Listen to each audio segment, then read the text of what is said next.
আসসালামু আলাইকুম। সবাইকে সালাম ও শুভেচ্ছা জানাচ্ছি। আবারও একটি জরুরি সংবাদ নিয়ে লাইভে আসলাম, যে সেটি হচ্ছে যে পালানো কিন্তু শুরু হয়ে গিয়েছে। অলরেডি পালিয়ে যাচ্ছে, উপদেষ্টারা পালানো শুরু করছে। যার যার সেফ এক্সিট, বিভিন্ন জায়গায় কে কোথায় যাবে সেগুলো প্রক্রিয়া শুরু হয়ে গেছে এবং পালানো শুরু করে দিয়েছে।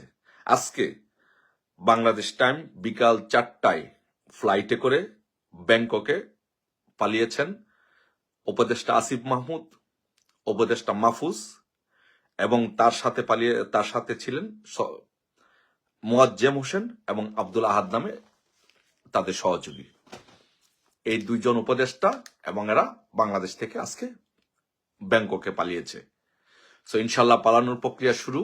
যেটা বলেছিলাম যে সেনাবাহিনীর সাথে ইউনূসের চরম পরিমাণ দ্বন্দ্ব শুরু হয়ে গেছে। সেনাবাহিনীর সাথে ইউনূসের একদম মুখোমুখি একটা পর্যায়ে চলে যাচ্ছে সবকিছু। সো ইনশাল্লাহ বিজয় আমাদের সুনিশ্চিত। ইনশাল্লাহ আমরা বলেছিলাম, আমরা আগেই বলেছি যে কষ্ট, দুঃখ, বেদনা, সমস্যা এগুলো সাময়িক। রাজনীতি করতে হলে 111-এর মতো এরকম পরিস্থিতি সৃষ্টি হবে, এরকম ঘটনা হবে, এগুলো কোনো বিষয় না। এগুলো মাথায় রাখতে হবে, এগুলো মাথায় রেখেই আমাদের রাজনীতি করতে হবে। এগুলো সাময়িক বিষয়, কোনো সাময়িক বিষয়, এগুলো কোনো অ্যাক্সিডেন্টই, এগুলো কোনো বিষয় না, এগুলো বাদ। বিজয় ইনশাল্লাহ আমাদের সুনিশ্চিত। আজকে বিকাল 4টার ফ্লাইটে ব্যাংককে পালিয়েছে আসিফ মাহমুদ, মাহফুজ, এই দুজন। তাদের সাথে গিয়েছে মোয়াজ্জেম এবং আব্দুল আহাদ। বাকিরাও ইনশাল্লাহ আস্তে আস্তে সবাই পালিয়ে যাবে। আমি যেটা বলবো যে আপনাদের বাংলাদেশ আওয়ামী লীগের সকল নেতৃবৃন্দদেরকে বলবো, সকল পর্যায়ের নেতা, গ্রাম থেকে নিয়ে উপজেলা, জেলা, ওয়ার্ড, নগর, মহানগর, সব জায়গার নেতৃবৃন্দদেরকে বলবো যে আপনারা প্রস্তুত থাকবেন, কোনো নেতৃত্বের জন্য অপেক্ষা করবেন না। আপনারা সবাই নেতা, একজন কর্মী আমার নেতা।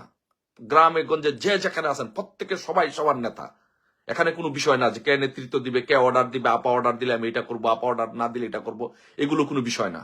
আমরা প্রত্যেকে নেতা, আপনারা আমাদের নেতা। আপনাদের নেতৃত্বে আগামী দিনে বাংলাদেশ আওয়ামী লীগ চলবে, বাংলাদেশ আওয়ামী লীগ বিনির্মাণ হবে।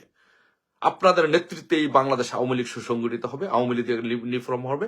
আওয়ামী লীগ আগামী দিনে প্রধানমন্ত্রী করে বাংলাদেশের রাষ্ট্রীয় ক্ষমতা চালাবে। আপনারাই হচ্ছেন প্রত্যেকটি, যারা আপনারা নেতৃবৃন্দ আছেন, কর্মী আছেন, আপনার এই নেতা।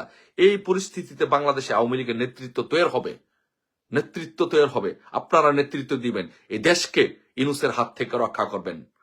এটা হচ্ছে আপনাদের কাছে অনুরোধ থাকবে যে আপনারা সারা বাংলাদেশে সকলে মানসিকভাবে এবং যার যা আছে তাই নিয়ে প্রস্তুতি থাকবেন। যার যেভাবে আছে সেভাবে নিয়ে আপনারা প্রস্তুতি থাকবেন, রেডি থাকবেন। আপনাদের মানসিক প্রস্তুতি এবং লজিস্টিক সাপোর্টের যে প্রস্তুতি, সেগুলো নিয়ে আপনারা প্রস্তুতি থাকবেন। ইনশাল্লাহ বিজয় ইনশাল্লাহ খুব বেশি দূরে নয়।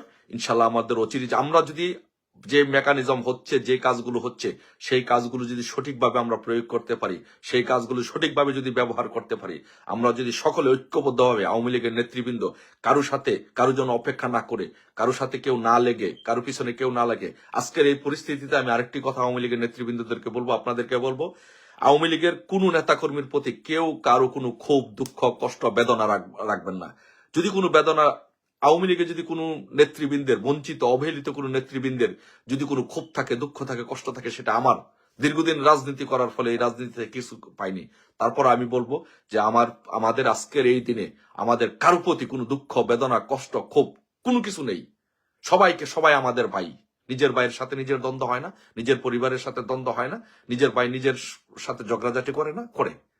আওয়ামী লীগ যা করে সেও আমার ভাই, আমার সাথে বিভিন্ন কারণে দ্বন্দ্ব হয়েছে, এগুলো আমাদের সব ভুলে যেতে হবে। একটাই টার্গেট, বঙ্গবন্ধু কন্যা শেখ হাসিনাকে বাংলাদেশে এনে প্রধানমন্ত্রী করতে হবে। বঙ্গবন্ধু কন্যা ছাড়া এই বাংলাদেশ থাকবে না। যদি বঙ্গবন্ধু কন্যা না থাকে, আপনারা কেউ থাকবেন না, আপনাদের কারো পিঠে চামড়া থাকবে না। তাই বঙ্গবন্ধু কন্যার জন্য জয় বাংলা, জয় বঙ্গবন্ধু।